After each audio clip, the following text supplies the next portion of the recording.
Assalamualaikum warahmatullahi wabarakatuh. Jumpa lagi guys dengan saya Cak Ilung di channel Ilung_999.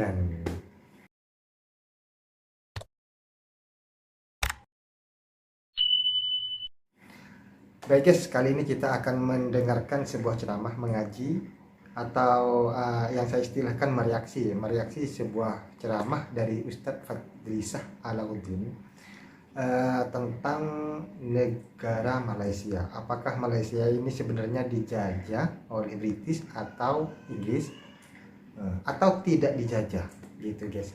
Dan yang saya tahu negara Malaysia ini adalah negara yang sangat maju ya, sangat maju alhamdulillah.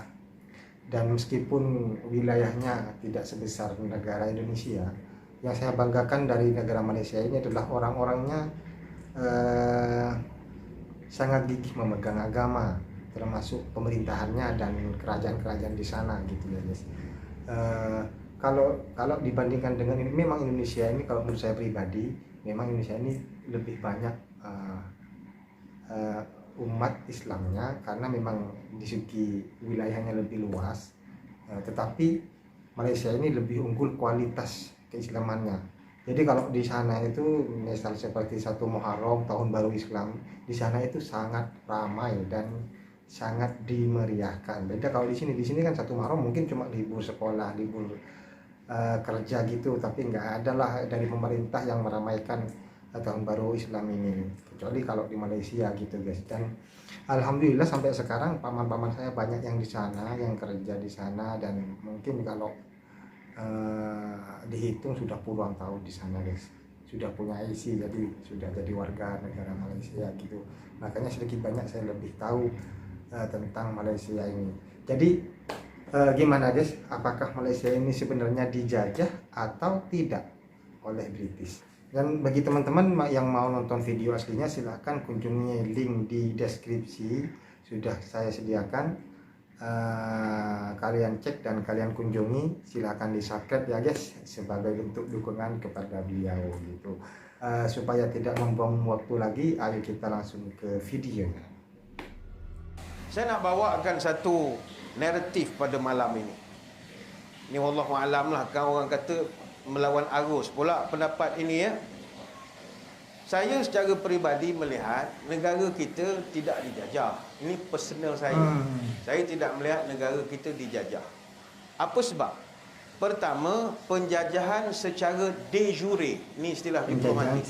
De jure ni penjajahan secara rasmi oleh British tidak berlaku di negara kita kecuali di Pulau Pinang, Melaka, Sabah dan Sarawak sahaja. Mari kita lihat. British kalau dia menjajah satu-satu tempat de jure secara rasmi, perkara yang mesti mereka lakukan adalah memansuhkan institusi diraja tempat itu. Sebagaimana yang secara standardnya SOP dia dah buat terhadap monarki di India, di Kenya, Tanzania, Zambia, Zimbabwe dan juga Myanmar. Sebab itu ada 2 kesultanan besar di India telah dihapuskan secara total oleh British. Pertama sekali kerajaan Delhi di utara India yang bertahta selama 349 tahun, habis. Dimakzulkan oleh kerajaan British. Habis ya guys. Sama juga dinasti Mughal di India yang bertahta selama 333 tahun, dimakzulkan oleh British. Dan Raja Mughal yang terakhir namanya Bahadur Shah Zafar dibuang oleh British ke Myanmar tahun 1858 dan dia mangkat di sana, dan tempat dia digantikan dengan Emperor of India ataupun Empress of India sejak daripada Queen Victoria tahun 1819 lagi. Dan Inggeris biasanya di mana-mana negara yang mereka jajah, dia akan lantik seorang Viceroy. Viceroy ataupun Governor General sebagai ketua pentadbiran. Dalam konteks tanah air kita, British tidak melantik Viceroy ataupun Governor General, mereka hanya lantik Resident.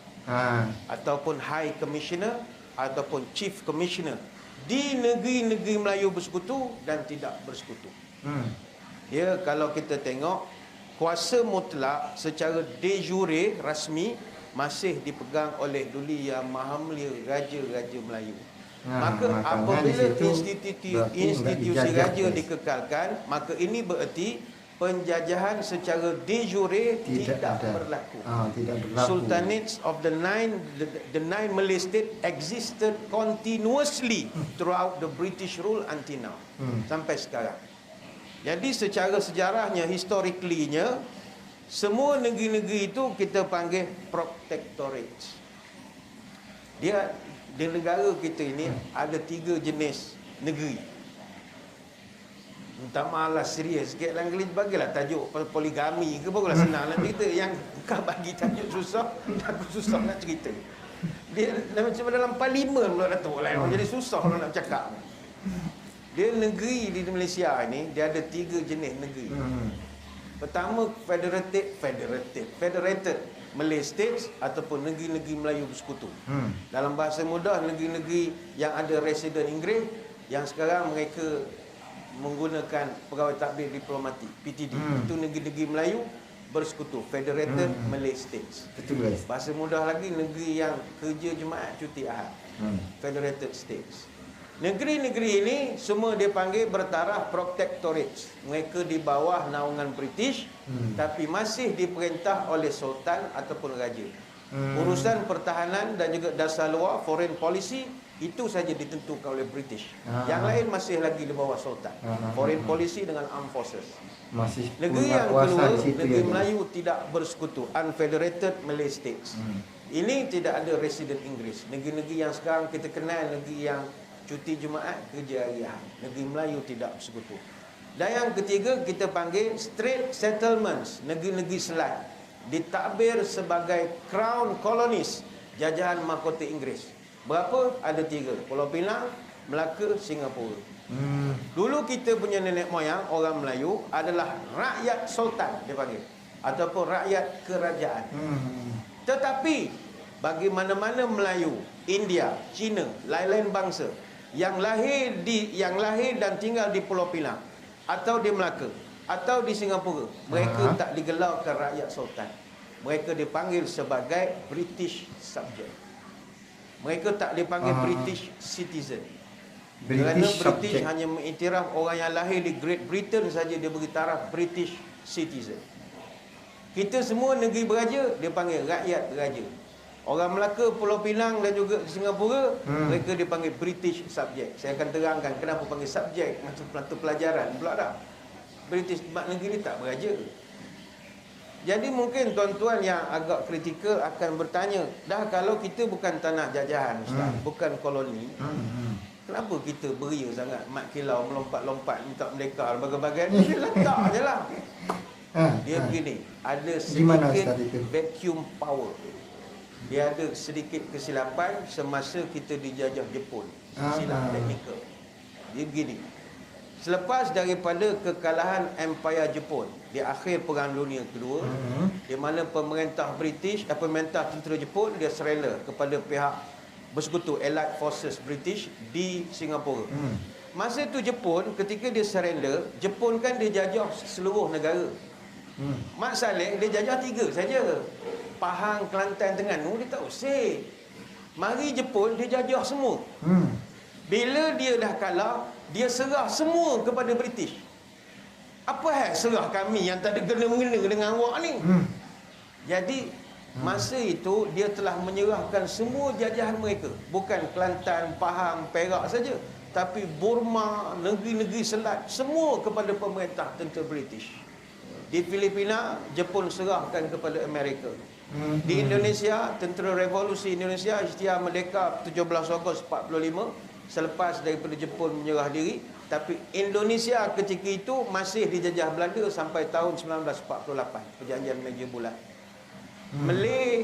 Malaya dan juga Strait Settlement diletakkan di bawah British Military Administration, BMA, secara unilateral. Maknanya tak ada perbincangan, tak ada Assalamualaikum, tak ada apa dengan raja-raja Melayu. Sebab masa itu berlaku power vacuum. Negeri kita berada dalam pasca perang, kerajaan belum stabil. Jadi pihak British ambil kesempatan daripada keadaan. Dia tak pernah jajah pun kita. Jepun pergi serah buat apa? British memang tak pernah jajah berarti ya. Jadi nenek moyang kita dulu cerdik. Dia tidak macam kita pemalas. Dia rajin, dia lawan. Kata kau bukan lawan.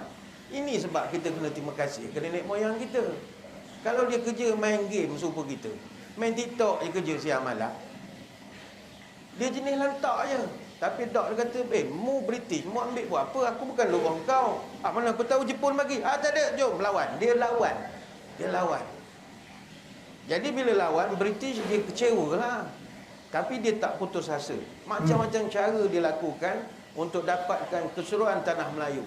Jadi dia datang satu planning, perancangannya, dia panggil, jadikan Melaya ni sebagai tanah jajahan penuh British secara rasmi. Tahun 46 melalui Malayan Union. Ketika itu Dulu Yang Mulia Raja-Raja dipaksa serahkan kuasa kepada British di London. Tapi nasib baik nenek moyang kita, dia sedar. Dia bangkit, dia melawan. Dan mereka gagalkan Malayan Union, digantikan dengan Persekutuan Tanah Melayu. Dan orang Melayu ketika itu dia telah bergabung dengan MIC dan MCA. MIC dulu adalah bayangan Kongres Parti di India, dan MCA adalah bayangan Parti Kuomintang yang mentadbir Republik China selepas kejatuhan dinasti Qing. Kenapa saya sebut bayangan? Sebab orang-orang China dan India yang dibawa masuk oleh pihak British sebagai indentured labourers. Ini bahasa nampak cerdik. Dalam bahasa kasarnya, buruh tambatan. Mereka dibawa masuk kerja buruh di ladang-ladang getah, lombor-lombor bijih kepunyaan British. Mereka dianaktirikan oleh British. Orang India dan Cina ketika itu tidak memiliki kerakyatan. Mereka digelarkan stateless. Tak ada negara, tak ada rakyat. Jadi kita masa itu ada negeri-negeri Melayu Bersekutu, ada negeri Melayu tak Bersekutu, dan ada Strait Settlement. Strait Settlement ditadbir oleh sebagai Crown Colonies, jajahan mahkota daripada British.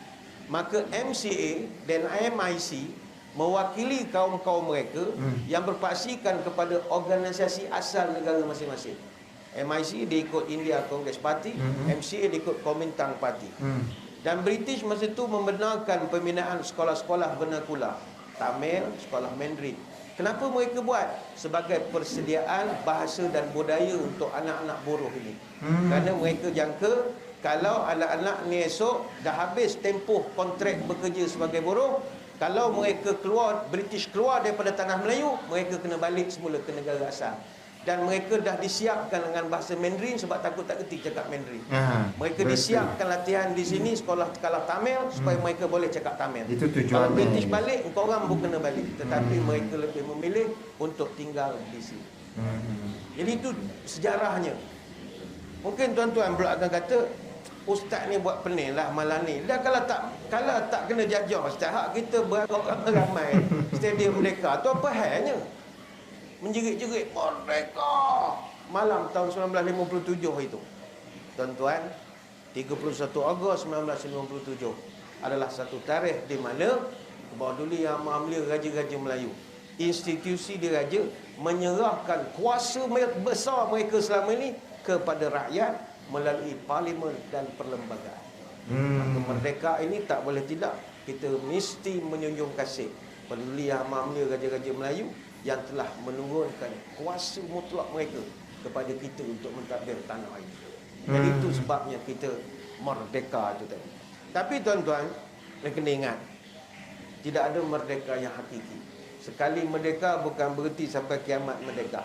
Bagi saya merdeka hanyalah seremonial saja. Lambat laun kita tetap dijajah. Penjajahan datang dalam pelbagai bentuk. Betul. Dalam bidang ekonomi kita boleh dijajah. Kita pernah dijajah oleh British bukan secara fizikal tapi secara ekonomi. Kalau adik-adik di sini pernah dengar sejarah Don Reid. Don Reid ni serang hendap waktu subuh yang telah dilaksanakan oleh pemerintah kita pada 7 September tahun 1981. Apa sebab? Kerana ketika itu British dia menipu kita. Tuan-tuan, British ni kuat nipu. Nipu ratus-ratus tahun pada kita. Ada pula orang percaya ke tu. Sampai sekarang ada orang lagi cakap orang putih dia percaya. Saya pun tak tahu kenapa. Dia tak belajar pada sejarah. Orang putih dia menipu. Dia meninggalkan negara kita, konon dah mereka, tapi tanah semua milik dia. Syarikat Guthrie milik British, usia dah 100 tahun ketika itu, 200,000 ekar tanah di Malaysia ni semua milik syarikat British. Merdeka apa? Tanah bukan hak kita, bumi milik orang. Maka pemerintah ketika itu kata tak boleh jadi, kita pergi rampas balik. Macam mana cara rampas? Tak payah hantar komando, kita hantar ahli-ahli ekonomi. Hantar tahun 1981, kita buat serang hendap subuh di London Stock Exchange. Maka ketika itu, dalam tempoh 4 jam saja, kita berjaya membawa balik Guthrie, syarikat milik British selama 100 tahun lebih, jatuh ke tangan kita. 200,000 ekar tanah berjaya menjadi hak kita balik. Hasilnya berlaku percantuman antara Guthrie, Golden Hope, Sime Darby, jadilah GLC dan lebih bersejarah. Berarti penjajahan boleh berlaku dalam pelbagai bentuk. Sama juga sampai sekarang kita masih bergelut dengan tekanan antarabangsa untuk menandatangani treaty ataupun statute tertentu. Banyak. Contohnya kita kena wajib membenarkan Mahkamah Jenayah Antarabangsa misalnya ICC untuk campur tangan dalam urusan pentadbiran negara kita. Ada dipaksa. Kalau tak sign, diugut begini. Masih lagi benda tu masih berjalan. Atas kuat tak kuat je kita ni. Masih. Kita dijajah oleh wabak. Wabak juga sebahagian daripada bentuk penjajahan. Wabak. Apa lagi? Akan datang bagi kita orang Islam, Nabi dah sebut, kita akan dijajah oleh Dajjal. Kita dijajah oleh Ya'juj Ma'juj. Pada adik-adik yang minat eskatologi Islam, Ya'juj Ma'juj Dajjal bagus, tapi jangan layan teori konspirasi. Teori konspirasi tak ada kena-mengena dengan Dajjal dan Ya'juj Ma'juj. Dajjal Ma'juj ada hadis, ada ayat Quran, qaul ulama. Itu jelas. Teori konspirasi, kalau ilmu itu boleh menjadikan adik-adik sembahyang subuh tiap-tiap hari di surau, ahlan wa sahlan. Tapi kalau teori konspirasi sembahyang subuh tidak, tak ada ceritalah teori konspirasi. Profesor ni semua awak sembahyang tak? Agak lagi ustaz. Dah so ceritalah. Cerita kau main semangat ini orang vaksin begini. Awak sembahyang subuh di mana? Tepi kata je. Tak payah ceritalah teori konspirasi. Betul. Ilmu mesti mendorong beramal. Betul. Kalau betul. ilmu tadi tak beramal, bukan ilmu namanya. Itu sampah. Iya, betul Ustaz. Sampah. Dajjal, Ya'juj Ma'juj semua ada hadis ni. Dan kalau tuan-tuan baca, akan jadi semangat dan beramal. Kita akan baca betul, surah betul Kahfi. sekali. Itu ilmu. Baca, Nabi sebut Dajjal akan begini. Apa caranya? Nabi kata baca Kahfi. Baca Kahfi. Baca teori konspirasi apa yang mendorong tuan-tuan beramal? Tak ada pun. Jadi sekadar ada knowledge dan untuk tuan agama dan juga masjid. Itu saja lah. Imam bodoh, Imam Dajjal, Profesor, Bill Gates, Cristiano Ronaldo dan macam-macam lagi. Dia tak ada apa-apa pun. Kita dijajah oleh Datuk Ayub maklum, kita dijajah oleh dadah, masih lagi belum selesai. Ini satu bentuk penjajahan. Hasil kajian dari Bukit Aman menunjukkan setiap 8 keluarga di Malaysia akan lahir seorang penagih dadah. Dan ini bukan benda kecil. Dadah sebagai musuh nombor 1 negara belum turun taraf lagi. Masih lagi kekal nombor 1. Walaupun banyak masalah lain dalam negara, dia tak boleh challenge masalah dadah. Dan penagih dadah bukannya sikit, berpuluh-puluh penagih dadah. Setakat rekod yang saya tengok daripada ADK ada 25,267 orang. 24,314 orang lelaki, 900. Coba yang tahu komen guys di bawah. Percayalah, mereka tu pun ada saudara. Dadah itu apa guys? Tak nak mengata sangat. Fasiliti untuk nak menyantuni penagih dadah sangat terhad. Ada 279 buah saja. AADK daerah ada 109, unit anti dadah sepadan ada 5 buah, CCRC ada 21, klinik QNK ada 10, CCBC, CCSC, CCH baru ada 115 buah, ada pusat integrasi klien PIK ada 19. Padahal kita nak santuni penagih ni begitu ramai sekali. Penagih ya. Barangkali penagih hutang itu ya guys, kalau di sini kayak semacam rentenir gitu. Beberapa NGO, DIC dan macam-macam lagi. Mereka ni banyaklah untuk nak membantu orang yang tengah berada dalam dunia ngisap dadah ni untuk tarik balik ke marga jalan. Ini lain tahun lah kita bincang. Tapi panggil ceramah lain lah, kita cerita tajuk ringan sudah lah ya. Oke guys, sudah kita dengarkan bersama ceramah beliau Ustaz Badrisa Alauddin, dan dapat saya simpulkan di sini kalau sebenarnya negara Malaysia ini guys tidak dijajah oleh British karena tidak memenuhi beberapa syarat. Seperti ketika British ini menjajah secara de jure, secara resmi menjajah negeri Cina dan negeri India dulu, orang British ini memakzulkan atau mematikan fungsi kerajaan-kerajaan di sana yang sudah berdiri ratusan tahun, sekitar 300 tahun ya, seperti yang Ustadz Fadli Syah tadi bilang sekitar 300 tahunan gitu. Sedangkan kalau di Malaysia ini kerajaan-kerajaan di sana pada waktu itu tetap berkuasa gitu ya guys bedanya. Jadi mereka ini British ini tidak mampu memakzulkan kerajaan-kerajaan yang ada di Malaysia pada waktu itu, sehingga dengan begitu berarti British ini tidak bisa dikatakan menjajah gitu guys. Dan alhamdulillah saya sangat bersyukur sekali bahwa kali ini Ustadz Badli Shah Alauddin membuat saya sadar bahwa sebenarnya kemerdekaan yang selama ini kita raih tidak akan abadi guys, karena sudah sangat jelas disebutkan dalam hadis bahwa suatu saat nanti kita akan dijajah oleh Dajjal dan Ya'juj Ma'juj. Oke, baik guys, semoga apa yang sudah kita dengarkan dari beliau bisa menjadi tambahan wawasan dan bermanfaat, dan bisa kita ceritakan ke anak cucu kita di kemudian hari, dan juga bisa kita sampaikan ke seluruh alam. Amin ya rabbal alamin. Terima kasih bagi teman-teman sudah menonton video ini sampai selesai. Jika ada salah dan kurang itu mohon dari saya. Akhirul kalam, assalamualaikum warahmatullahi wabarakatuh.